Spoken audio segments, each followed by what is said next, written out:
मेरे हित के लिए तुम लोगों ने घरों को तथा सब प्रकार के सुखों को त्याग दिया। इससे तुम मुझे अत्यंत ही प्रिय लग रहे हो। छोटे भाई, राज्य संपत्ति, जानकी, अपना शरीर, घर, कुटुंबी और मित्र, ये सभी मुझे प्रिय है, परंतु तुम्हारे समान नहीं। मैं झूठ नहीं कहता, यह मेरा स्वभाव है। सेवक सभी को प्यारे लगते हैं, यह नीति है। मेरा तो दास पर विशेष प्रेम है। हे सखागण, अब सब लोग घर जाओ। वहाँ दृढ़ नियम से मुझे भजते रहना। मुझे सदा सर्वव्यापक और सबका हित करने वाला जानकर अत्यंत प्रेम करना। प्रभु के वचन सुनकर सबके सब प्रेम मग्न हो गए। हम कौन हैं और कहाँ हैं, यह देह की सुध ही भूल गई। वे प्रभु के सामने हाथ जोड़कर टकटकी लगाए देखते ही रह गए। अत्यंत प्रेम के कारण कुछ कह नहीं सकते। प्रभु ने उनका अत्यंत प्रेम देखा, उन्हें अनेक प्रकार से विशेष ज्ञान का उपदेश दिया। प्रभु के सम्मुख वे कुछ कह नहीं सकते, बार बार प्रभु के चरण कमलों को देखते हैं। तब प्रभु ने अनेक रंगों के अनुपम और सुंदर गहने कपड़े मंगवाए। सबसे पहले भरत जी ने अपने हाथ से संवार कर सुग्रीव को वस्त्राभूषण पहनाए। फिर प्रभु की प्रेरणा से लक्ष्मण जी ने विभीषण जी को गहने कपड़े पहनाए, जो श्री रघुनाथ जी के मन को बहुत ही अच्छे लगे। अंगद बैठे ही रहे, वे अपनी जगह से हिले तक नहीं। उनका उत्कट प्रेम देखकर प्रभु ने उनको नहीं बुलाया। जामवंत और नील आदि सबको श्री रघुनाथ जी ने स्वयं भूषण वस्त्र पहनाए। वे सब अपने हृदयों में श्री रामचंद्र जी के रूप को धारण करके उनके चरणों में मस्तक झुकाकर चले। तब अंगद उठकर सिर झुकाकर आंखों में जल भरकर और हाथ जोड़कर अत्यंत विनम्र तथा मानव प्रेम के रस में डूबे हुए मधुर वचन बोले। हे सर्वज्ञ, हे कृपा और सुख के समुद्र, हे दीनों पर दया करने वाले, हे आर्तों के बंधु, सुनिए। हे नाथ, मरते समय मेरा पिता बाली मुझे आपकी ही गोद में डाल गया था, अतः हे भक्तों के हितकारी अपना अशरण शरण विरत अर्थात बाना याद करके मुझे त्यागिए नहीं। मेरे तो स्वामी, गुरु, पिता और माता सब कुछ आप ही हैं। आपके चरण कमलों को छोड़कर मैं किधर जाऊं? हे महाराज, आप ही विचार कर कहिए, प्रभु को छोड़कर घर में मेरा क्या काम है?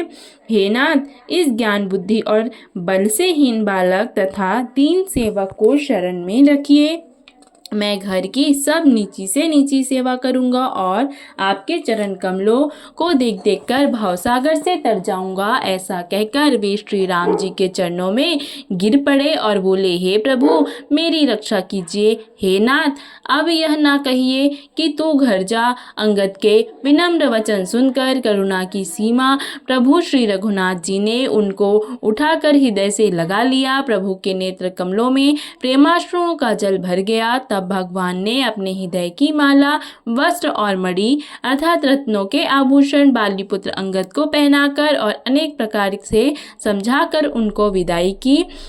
भक्त की करनी को याद करके भरत जी, छोटे भाई शत्रुघ्न जी और लक्ष्मण जी सहित उनको पहुंचाने चले।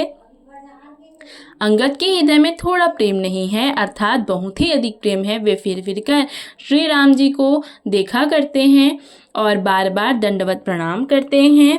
मन में ऐसा आता है कि श्री राम जी मुझे रहने को कह दे। वे श्री राम जी के देखने की, बोलने की, चलने की तथा हंसकर मिलने की रीति को याद कर कर के सोचते हैं, अर्थात दुखी होते हैं। किंतु प्रभु का रूप देखकर बहुत से विनय वचन कहकर तथा हृदय में चरण कमलों को रखकर वे चले। अत्यंत आदर भाव के साथ सब वानरों को पहुंचाकर भाइयों सहित भरत जी लौट आए। तब हनुमान जी ने सुग्रीव के चरण पकड़कर कई प्रकार से प्रार्थना की और कहा, हे देव, दश अर्थात कुछ दिन श्री रघुनाथ जी की चरण सेवा करके तत्पश्चात मैं आकर चरणों के दर्शन करूंगा।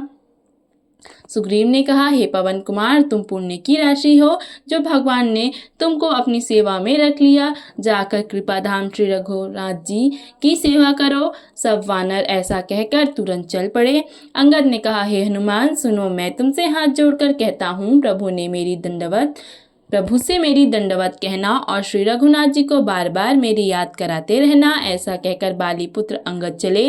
तब हनुमान जी लौट आए और आकर प्रभु से उनका प्रेम वर्णन किया। उसे सुनकर भगवान प्रेम में मग्न हो गए। हे गरुण जी, श्री राम जी का चित्त वज्र से भी अत्यंत कठोर और फूल से भी अत्यंत कोमल है।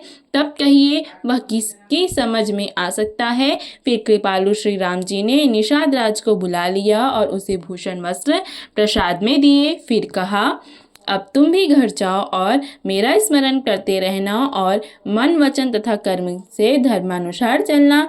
तुम मेरे मित्र हो और भरत के समान भाई हो। अयोध्या में सदा आते जाते रहना। यह वचन सुनते ही उसको बड़ा सुख उत्पन्न हुआ। आंखों में आनंद और प्रेम के आंसुओं का जल भरकर वह चरणों में गिर पड़ा।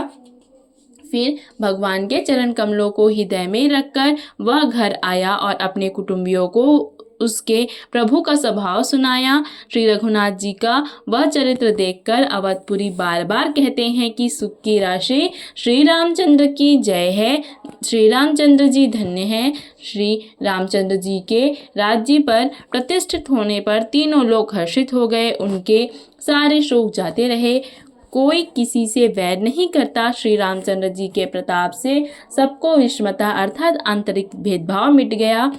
सब लोग अपने अपने वर्ण और आश्रम के अनुकूल धर्म में तत्पर हुए सदा वेद मार्ग पर चलते हैं और सुख पाते हैं। उन्हें ना किसी बात का डर है, ना शोक है और ना कोई रोग ही सताता है। राम राज्य में दैहिक, दैविक और भौतिक ताप किसी को नहीं व्यापते। सब मनुष्य परस्पर प्रेम करते हैं और वेदों में बताई हुई नीति अर्थात मर्यादा में तत्पर रहकर अपने अपने धर्म का पालन करते हैं।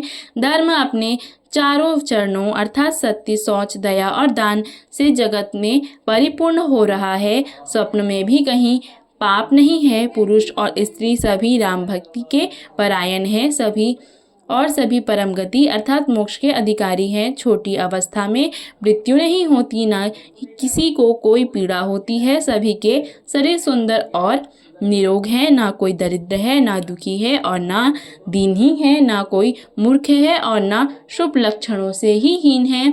सभी दम्भ रहित हैं, धर्मपरायण हैं और पुण्यात्मा हैं। पुरुष और स्त्री सभी चतुर और गुणवान हैं।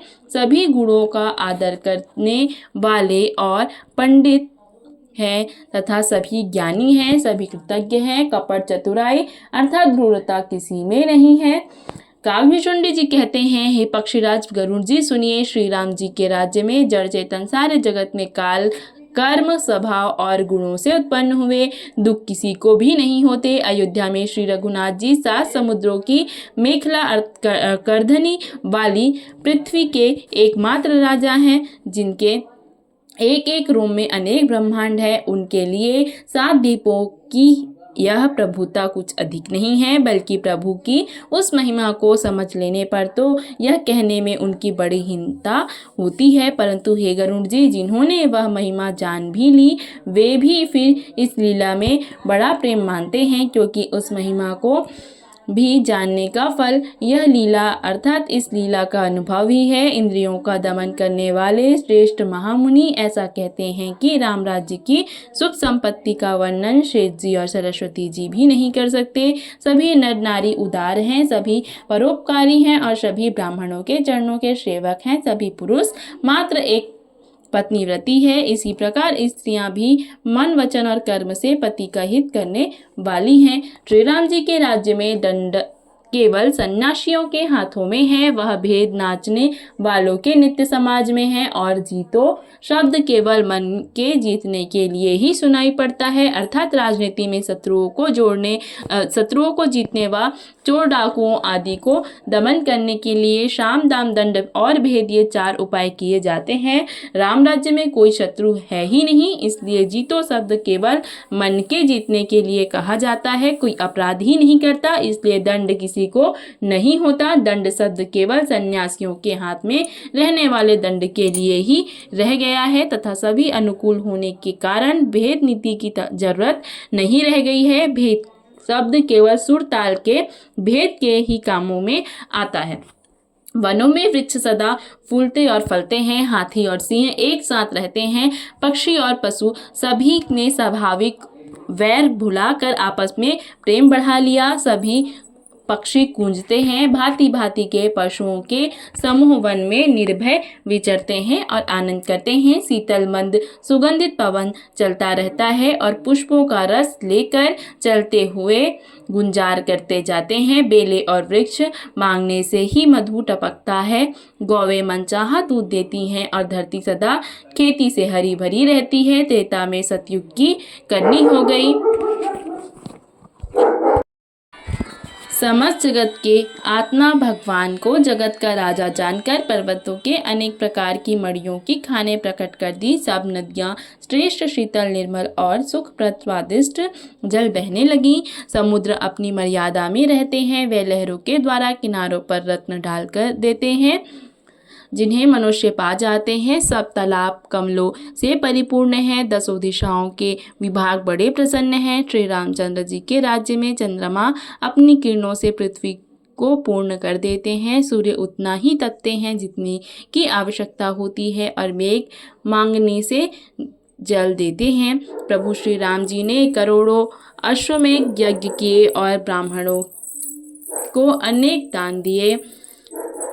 श्री रामचंद्र जी वेद मार्ग के पालने वाले, धर्म की धुरी को धारण करने वाले, तीनों गुणों से अतीत और भोगों अर्थात ऐश्वर्य में इंद्र के समान हैं। शोभा की खान, सुशील और विनम्र सीता जी सदा पति के अनुकूल रहती हैं। वे कृपा सागर श्री राम जी की प्रभुता को जानती हैं और मन लगाकर उनके चरण कमलों की सेवा करती हैं। यद्यपि घर में बहुत से दास और दासियां हैं और वे सभी सेवा की विधि में कुशल हैं, तथापि स्वामी की सेवा का महत्व जानने वाली श्री सीता जी घर की सब सेवा अपने ही हाथों से करती हैं और श्री रामचंद्र जी की आज्ञा का अनुसरण करती हैं।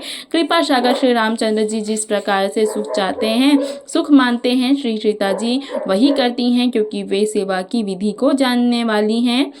घर में कौशल्या आदि सभी सासुओं की सीता जी सेवा करती हैं। उन्हें किसी बात का अभिमान और मद नहीं है। शिव जी कहते हैं, हे उमा जगजननी रमा, अर्थात सीता जी ब्रह्मा जी आदि देवताओं से वंदित और सदा अनिंदित अर्थात सर्वगुण संपन्न है।